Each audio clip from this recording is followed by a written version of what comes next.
Buksan po natin ang ating banal na kasulatan. Sino po pala ang may banal na kasulatan? Pwede po natin maitaas, iwagayway natin kay Yahweh.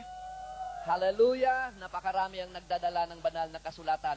Pagpalain ni Yahweh ang inyong mga buhay. Buksan po natin ang ating banal na kasulatan sa Malakias, Kapitulo 3, talata 6 hanggang 12. Malachi chapter 3 verse 6 to 12. Ito po ang sinasabi ng salita ng Diyos. Malachi chapter 3 verse 6 to 12.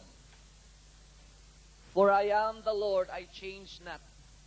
Therefore you sons of Jacob are not consumed.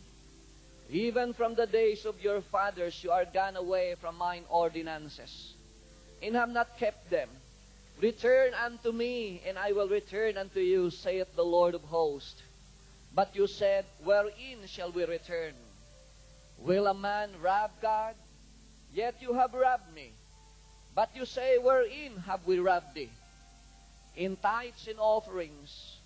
You are cursed with a curse, for you have robbed me, even this whole nation. Bring ye all the tithes into the storehouse, that there may be meat in mine house. And prove me now herewith, saith the Lord of hosts, if I will not open you the windows of heaven, and pour you out a blessing, that there shall not be room enough to receive it. Verse 11, and I will rebuke the devourer for your sakes, and he shall not destroy the fruits of your ground, neither shall your vine cast her fruit before the time in the field, saith the Lord of hosts.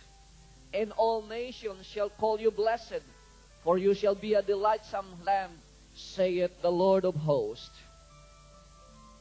Ako si Yahweh, at hindi ako nagbabago. Kaya nga may pag-asa pa kayong mga inapo ni Jacob, tulad ng inyong mga ninuno. Kayo'y tumalikod sa aking mga kautusan. Manumbalik kayo sa akin, at manunumbalik din ang pagtingin ko sa inyo, sabi ni Yahweh. Itinatanong ninyo, ano ang dapat naming gawin upang makapanumbalik sa iyo? Ang tanong ko naman ay, matuwid bang dayain ng tao ang Diyos? Hindi. Ngunit dinadaya ninyo ako. Sa paanong paraan? Sa mga ikapo at mga handog. Isinumpa ko kayong lahat sapagkat ako'y dinadaya ng buong bansa. Ibigay ninyo buong buo ang inyong mga ikapo upang matugunan ang pangangailangan sa aking templo. Subukin ninyong gawin ito kung hindi ko buksan ang mga durungawan ng langit at ibuhos sa inyo ang masaganang pagpapala. Hindi ko na padadalhan ng salot ang inyong lupain, kaya't mamumunga ng sagana ang inyong mga ubasan. Sa gayon, sasabihin ng lahat ng bansa na kayo'y mapalad sapagkat napakainam tirahan ang lupain ninyo. Ito po ang salita ng Diyos. Palakpakan natin at purihin ang dakilang Diyos. Hallelujah. At pwede na po tayong maupo. Handa po natin ang ating puso para po sa salita ng Diyos na ating pagsasaluhan po sa gabing ito. Ang banal na kasulatan po, mga kapatid, kay Kristo ay batbat ng mga pangangaral patungkol po sa kalooban ng Diyos. Maraming kalooban ng Diyos sa buhay po ng tao. At ang isa sa mga kalooban po ng Diyos sa buhay ng tao ay isang masaganang buhay po para sa bawat isa sa atin. Actually po, ito ang layunin, isa sa mga mahalagang layunin ng pagbalik ng ating Panginoong Kristo po dito, o ang pagdating ni Kristo po sa buhay na ito.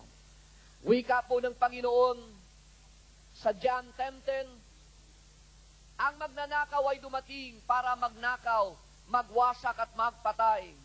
Ngunit dumating ako para magbigay ng buhay. Hindi basta-bastang buhay ang aking ipagkakaloob sa inyo, kundi isang masaganang buhay ang aking ipagkakaloob sa inyo. Mga kaibigan, ito ang puso po ng Diyos. Kailangan po makita natin na kalooban ng Diyos ang masaganang buhay po para sa bawat isa sa atin.